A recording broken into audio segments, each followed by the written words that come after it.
भक्तगणों, जैसा कि हम आप लोगों को संपूर्ण शिव पुराण कथा से श्री रुद्र संहिता प्रथम खंड का तीसरा अध्याय भगवान विष्णु से उनका रूप मांगना कथा को अपनी सरल से सरल भाषा में बताने का प्रयास कर रहे हैं।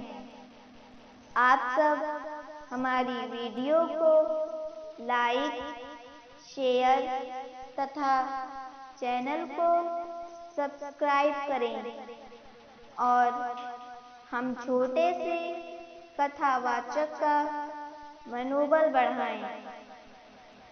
अगर कहीं कोई गलती होती है तो कमेंट में जरूर लिखें। हर हर महादेव, राधे राधे। तीसरा अध्याय नारद जी का भगवान विष्णु से उनका रूप मांगना। सूत जी बोले, महर्षियों, नारद जी के चले जाने पर शिव जी की इच्छा से विष्णु भगवान ने एक अद्भुत माया रची। उन्होंने जिस ओर नारद जी जा रहे थे वहां एक सुंदर नगर बना दिया और वहां नगर वैकुंठ लोक से भी अधिक रमणीय था। वहां बहुत से विहार स्थल थे। उस नगर के राजा का नाम शीलनिधि था। उस राजा की एक बहुत सुंदर कन्या थी। उन्होंने अपनी पुत्री के लिए स्वयंवर का आयोजन किया था। उनकी कन्या का वर्णन करने के लिए उत्सुक बहुत से राजकुमार पधारे थे। वहां बहुत चहल पहल थी।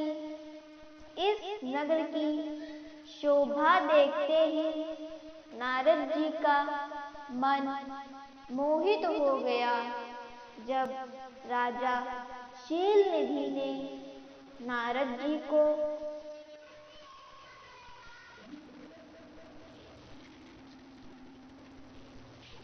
आते देखा तो उन्हें सादर प्रणाम करके स्वर्ण सिंहासन पर बैठाकर उनकी पूजा की। फिर अपनी देव सुंदरी कन्या को बुलाया, जिसने महर्षि के चरणों में प्रणाम किया। नारद जी से उसका परिचय कराते हुए शीलनिधि ने निवेदन किया, महर्षि, यह मेरी पुत्री श्रीमती है। इसके स्वयंवर का आयोजन किया गया है।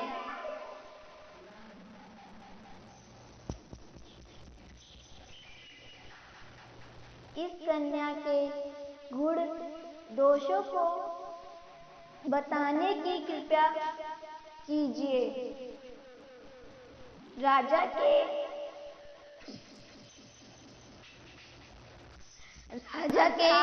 ऐसे वचन सुनकर नारद जी बोले, राजन, आपकी कन्या साक्षात लक्ष्मी है। इसका भावी पति भगवान शिव के समान वैभवशाली, त्रिलोकज्ञ, वीर तथा कामदेव को भी जीतने वाला होगा। ऐसा कहकर नारद मुनि वहां से चल दिए। शिव की माया के कारण वे काम के वशीभूत हो सोचने लगे कि राजकुमारी को कैसे प्राप्त करूं। स्वयंवर में आए सुंदर एवं वैभवशाली राजाओं को छोड़कर भला या मेरा वर्ण कैसे करेगी। वे सोचने लगे कि नारियों को सौंदर्य बहुत प्रिय होता है। सौंदर्य को देखकर ही श्रीमती मेरा वर्ण कर सकती है। ऐसा विचार का नारद जी फिर विष्णु लोक में जा पहुँचे और उन्हें राजा शीलनिधि की कन्या के स्वयंवर के बारे में बताया था। उस कन्या के साथ विवाह करने की इच्छा व्यक्त की।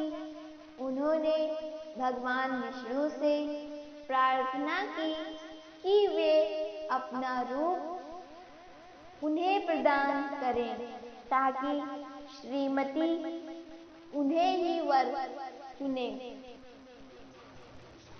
सूत जी कहते हैं, महर्षियों, नारद मुनि की ऐसी बात सुनकर भगवान मधुसूदन हंस पड़े और भगवान शंकर के प्रभाव का अनुभव करके उन्होंने इस प्रकार उत्तर दिया।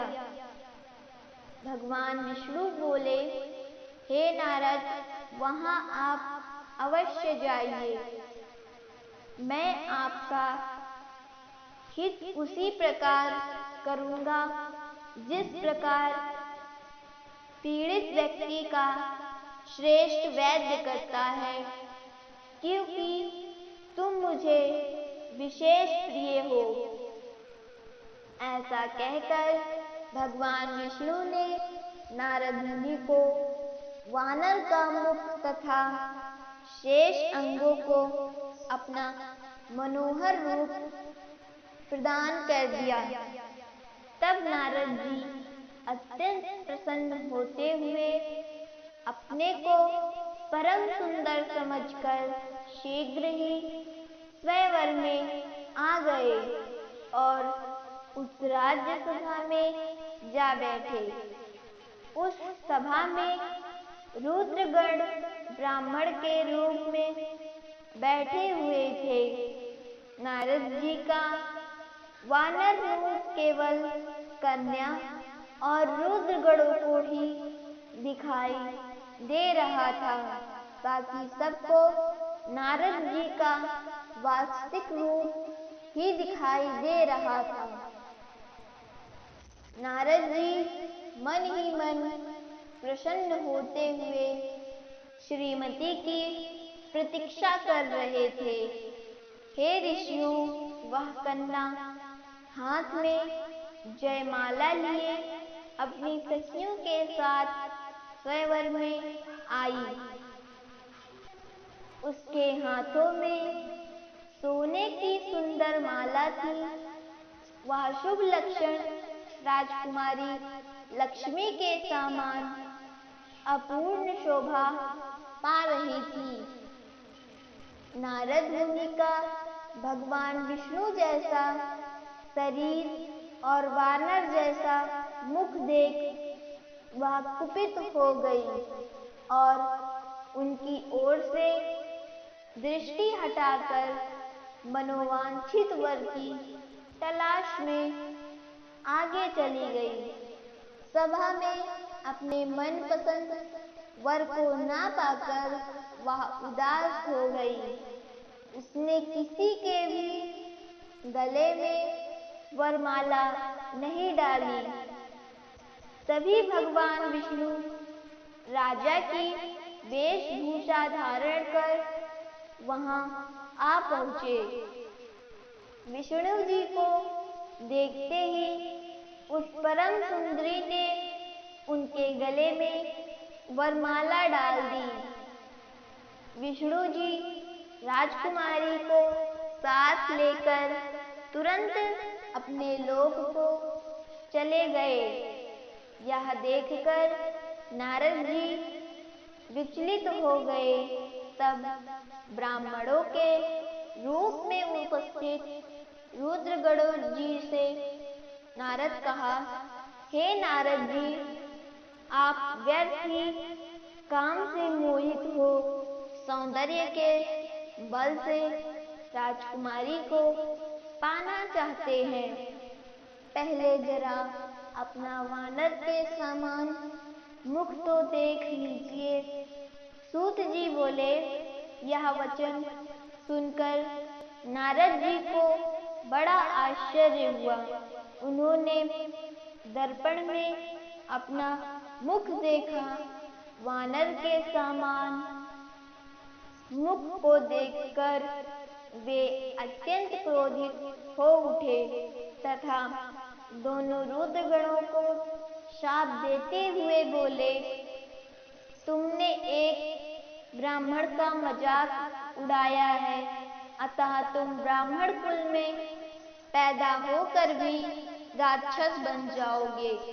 यह सुनकर वे शिवगण कुछ नहीं बोले, बल्कि इसे भगवान शिव की इच्छा मानते हुए उदासीन भाव से अपने स्थान को चले गए और भगवान शिव की स्तुति करने लगे।